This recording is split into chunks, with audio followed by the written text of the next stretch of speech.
परमात्मा तत्व, माया तत्व, जगत तत्व, आत्म तत्व का भगवान ने 4 श्लोक में ऐसा प्रतिपादन किया कि सारा रहस्य ब्रह्मा जी को समझ में आ गया। यहीं से भागवत जी की परंपरा शुरू हुई है। सृष्टि के आरंभ में आदि नारायण परमात्मा ने ब्रह्मा जी को, ब्रह्मा जी ने सनकादिक महात्माओं को और देवर्षि नारद को, देवर्षि नारद जी ने व्यास जी को, व्यास जी ने उन्हीं 4 श्लोकों का अवलंब लेकर के 18,000 श्लोकों में उसकी व्याख्या कर दी। फिर शुकदेव जी को पढ़ाया, शुकदेव जी ने राजा परीक्षित को सुनाया और वहीं बगल में बैठ करके सूत जी ने सुना, जो शौनकादिक 88,000 ऋषियों को सुनाए। और परंपरा रूप प्राप्त होते होते यह दास आप लोगों को सुना रहा है। यही भागवत जी की परंपरा है, अनादि परंपरा है। भागवत जी सुनने की कोई 100, 200, 400 साल पुरानी परंपरा नहीं है, अनादि परंपरा है। जब से सृष्टि है तब से यह परंपरा है। इसलिए तो व्यास को विष्णु स्वरूप माना जाता है ना। व्यासाय विष्णु रूपाय व्यास रूपाय विष्णवे नमो वै ब्रह्मनिधये वासिष्ठाय नमो नमः। तो भगवान 4 श्लोकों की भागवत सुनाए। उसमें पहला श्लोक है अहमेवासमेवाग्रे नान्यद यत् सत् सत्परम पश्चादहम निदेतश्च एव शिष्येत सोऽस्म्यहम्। तो पहला श्लोक है उसमें अहमेवासमेवाग्रे। और ये 4 श्लोक नित्य पढ़ने से संपूर्ण श्रीमद् भागवत पढ़ने का फल मिलता है। ये नित्य पठनीय श्लोक हैं, ये रोज पारायण करना चाहिए इनका। अहमेवासमेवाग्रे नान्यद यत् सत् सत्परम पश्चादहम यदेतश्च एव शिष्येत सोऽस्म्यहम्। भगवान कह रहे हैं, देखो भैया, जब संसार नहीं था तब भी मैं था, संसार है तब भी मैं हूँ, संसार नहीं रहेगा तब भी मैं रहूंगा। एव शिष्येत, जो अवशेष बच जाता है, शेष बच जाता है, वही मैं हूँ। यानी सब कुछ समाप्त हो जाने पर भी जो बच जाता है वही ईश्वर तत्व है, जो कभी न जलता है, न गलता है, न समाप्त होता है, न क्षीण होता है। उसी तत्व का नाम है ईश्वर तत्व, ब्रह्म तत्व। यही परम तत्व है, यही परम तत्व है। वह उसकी सत्ता कभी समाप्त होती नहीं है। बाकी हर वस्तु की सत्ता समाप्त होने वाली है, पर ईश्वर सत्ता कभी समाप्त नहीं होती। ये शरीर एक दिन जाने वाला है, ये घर एक दिन पुराना होगा, ये गाड़ी एक दिन पुरानी होगी। संसार में जितने पदार्थ हैं ये स्थिर तत्व नहीं है, अस्थिर हैं। जो लेकिन जो सदैव स्थिर रहे, जो सदैव स्थिर रहे, वही क्या है? ईश्वर तत्व है, वही परम तत्व है। फिर माया तत्व का वर्णन करते हुए कहते हैं, रतेर्थम यत् प्रतीयत न प्रतीयत चात्मनि तद विद्यादात्मनो मायां यथा भासो यथा तमः। माया तत्व का वर्णन करते हुए कहते हैं कि जो सत्य है उसको असत्य बताना, असत्य को सत्य बताना, यही माया तत्व है। भगवान सत्य हैं पर माया के कारण वे सत्य मालूम नहीं पड़ते हैं। संसार असत्य है पर माया के कारण हमें यही सत्य मालूम पड़ता है। ध्यान रहे, तद विद्यादात्मनो मायाम यथा भासो यथा तमः। यह माया का ही पर्दा हट जाए तो हमें तत्व बोध हो जाए। माया का पर्दा जब तक हटेगा नहीं, और माया का पर्दा हटाने के लिए ज्ञान की रोशनी चाहिए। ज्ञान का प्रकाश ही माया के तमस को समाप्त कर सकता है। इसलिए ये माया तत्व को समझना बड़ा कठिन है, इसको पार पाना भी बड़ा कठिन है। यथा महांति भूतानि भूतेषु च्यावचेष्वनु प्रविष्टान्य प्रविष्टानि तथा तेषु न तेष्वहम्। भगवान कह रहे हैं, मैं सब में हूँ, सब कुछ मुझ में है, लेकिन ना मैं किसी में हूँ ना कुछ मुझ में है। ये बड़ी अटपटी बात है। वेदांत की भाषा बड़ी टिपिकल होती है। पहली बात तो भगवान कहते हैं सब मुझ में है और मैं सब में हूँ। इसको समझने के लिए आपको इस प्रकार समझना पड़ेगा, जैसे जल में तरंग है, तरंग में जल है। तरंग की कोई अलग सत्ता है? जल है तो तरंग है, और तरंग है, तरंग का अस्तित्व भी जल से है। जैसे सोने में हार है, हार में सोना है। सोना कहाँ है? हार में है। और हार कहाँ है? सोने में है। मैं सब में हूं, सब मुझ में है। सोना हार में है, हार में सोना है। हार कहाँ बैठा हुआ है और सोना कहाँ बैठा हुआ है? तो ये तो अर्थ लग गया ना कि सब मुझ में है और मैं सब में हूं।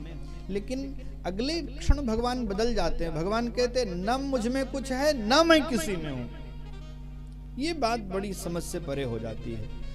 तब अगर ये मान लिया जाए कि सब में भगवान है और सब कुछ भगवान है, भगवान में सब कुछ है और सब भगवान में ही है, अगर यह सिद्धांत माना जाए तो सब कुछ तो समाप्त होने वाला है, तो क्या भगवान भी समाप्त हो जाते हैं? सब कुछ तो समाप्त होने वाला है, पर भगवान समाप्त होते हैं?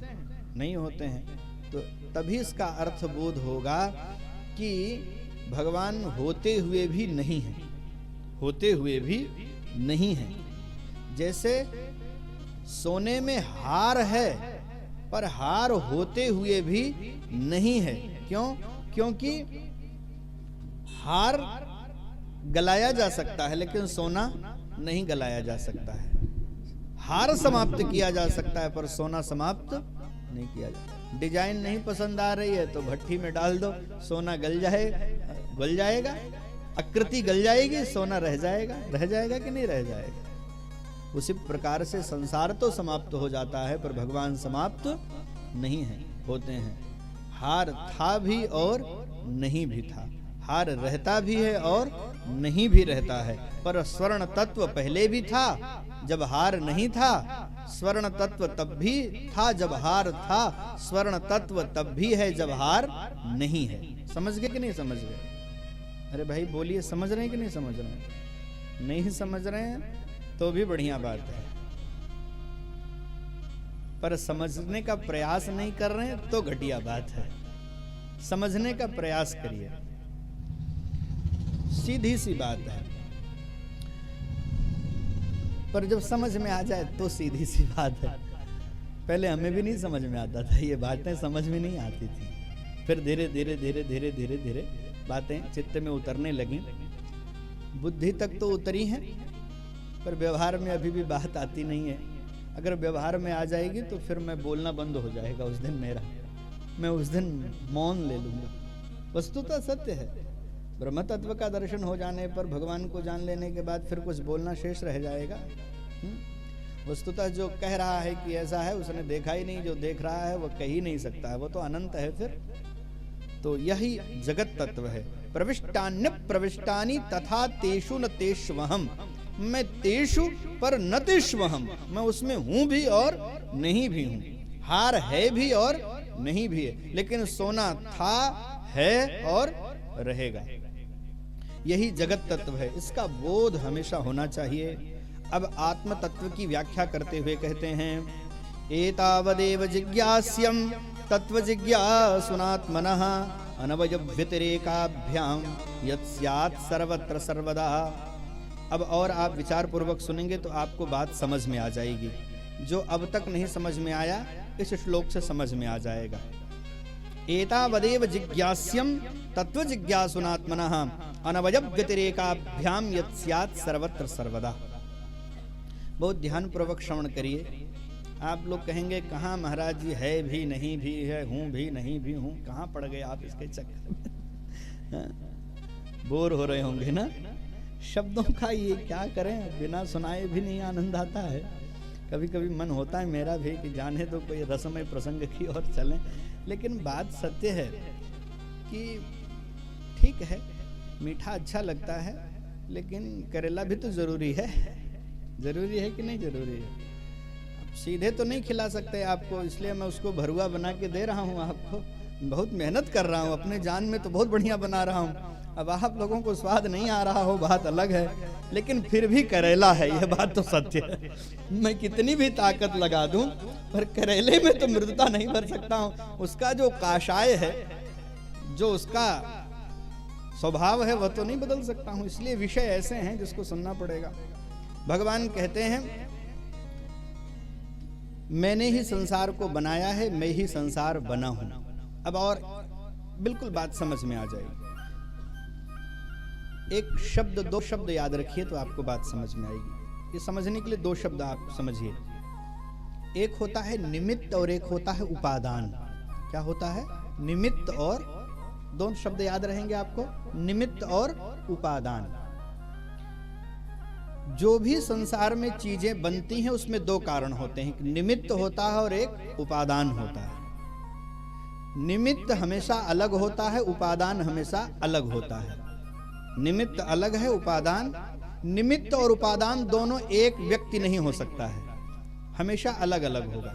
जैसे घड़ा बनता है तो दो तत्व काम करते हैं, एक तो मिट्टी और एक कुम्हार। मिट्टी न तो निमित्त हो सकती है, न तो उपादान हो सकती है अकेले, और कुम्हार भी न तो निमित्त हो सकता है न तो उपादान हो सकता है। इन दोनों में निमित्त अलग है, उपादान अलग है। निमित्त मिट्टी है, कुम्हार उपादान है। मिट्टी अलग है, कुम्हार अलग है। मिट्टी से कुम्हार घड़ा बनाता है, कुम्हार घड़ा नहीं बन जाता है। अथवा तो मिट्टी स्वयं घड़ा नहीं बन जाती है, उसको उपादान का अवलंब लेना पड़ेगा। लेना पड़ेगा कि नहीं पड़ेगा? इससे बात सत्य हो गया, जब भी संसार में कुछ बनेगा तो दो कारण होंगे, निमित्त और उपादान। एक बात, और हमेशा निमित्त अलग होगा, उपादान। यह बात समझ में आ रही कि नहीं समझ में आ रही? पर भगवान पर जब यह बात आएगी तो बिल्कुल चीजें बदल जाएंगी। यहाँ निमित्त भी भगवान है और उपादान भी भगवान है, बस यही बात समझनी है आपको। मिट्टी भी भगवान है और कुम्हार भी भगवान है, और दोनों के संयोग से जो घट निर्माण होगा वह भी भगवान है। जब निमित्त एक होगा, उपादान एक होगा, तो जब दोनों एक ही हैं तो जो बनेगा वो एक का ही तो रूप रहेगा, वो दूसरा हो कैसे सकता है? समझ रहे हैं कि नहीं समझ रहे हैं? संसार में जो कुछ बनेगा उसमें निमित्त अलग रहेगा, उपादान अलग रहेगा, पर भगवान पर जब ये बात आएगी तो निमित्त भी भगवान है और उपादान भी भगवान है। इसका सरलतम अर्थ यह है कि आकाश भी भगवान बने हैं, वायु भी भगवान बने हैं, जल भी भगवान ही बने हैं, अग्नि भी भगवान ही बने हैं, और पृथ्वी भी भगवान ही बने हैं। यह जितना जो कुछ है ये सब भगवान ही हैं, और भगवान ही मिल करके यह बना रहे हैं और भगवान ही बन रहे हैं। यही हमारे भागवत का, यही वेदांत का परम सिद्धांत है। नैयायिकों का अलग सिद्धांत है, अन्यों का अलग सिद्धांत है, पर भागवत जी का और वेदांत का जो सिद्धांत यही है, भगवान ही संसार बने हैं, भगवान ही संसार बनाए हैं। नान्यत भगवतः किंचित, भगवान के अलावा कोई वस्तु नहीं है। आपको यह बात बहुत ध्यान पूर्वक समझनी पड़ेगी, और जब यह बात घर में उतर जाएगी कि भगवान के अलावा कोई दूसरा तत्व है ही नहीं, तब परम शांति का अनुभव करोगे कि यानी भगवान ही सब कुछ हैं, तो सब कुछ भगवान है, मैं भी भगवान का अंश भगवान ही हूँ। यह बात जब आ जाएगी समझ में, इसी को तो सोहम सोहम कहते हैं लोग। पहले कहते कोहम कोहम, और जब समझ जाते तो कहते सोहम सोहम।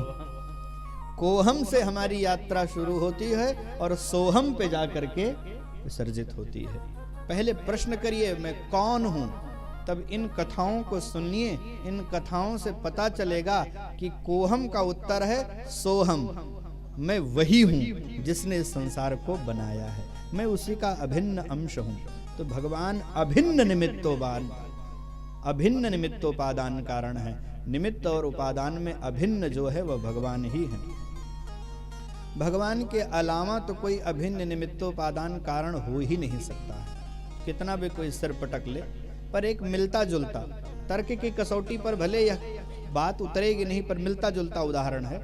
जैसे कोई पक्षी घर बनाता है तो बाहर से कुछ न कुछ लाता है। चिड़िया घोंसला बनाती है तो खरपतवार कहाँ से लाती है?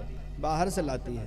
पर जब मकड़ी अपने रहने के लिए जाला बुनती है तो बाहर से कोई तत्व नहीं लाती है, अपने शरीर से एक द्रव्य छोड़ती रहती है, स्वयं बनती रहती है, स्वयं बुनती रहती है और स्वयं बनाती रहती है। बाहर से कोई तत्व नहीं लाती, अपने बनती है, अपने बनाती है। उसी तरह से यह संसार है, भगवान स्वयं संसार बने हैं, भगवान ही स्वयं संसार बनाए हैं। ये बहुत बड़ा विज्ञान है, इसको समझना और समझने से ज्यादा पचाना बहुत कठिन काम है। क्रोध भी समाप्त हो जाएगा, लोभ भी समाप्त हो जाएगा, मोह भी समाप्त हो जाएगा। हम ही हम हैं तो फिर क्या चिंता रह जाएगी, आनंद ही आनंद बरसेगा। तो मैं आपको निवेदन करूं, इस प्रकार से ब्रह्मा जी को 4 श्लोकों की भागवत सुनाई।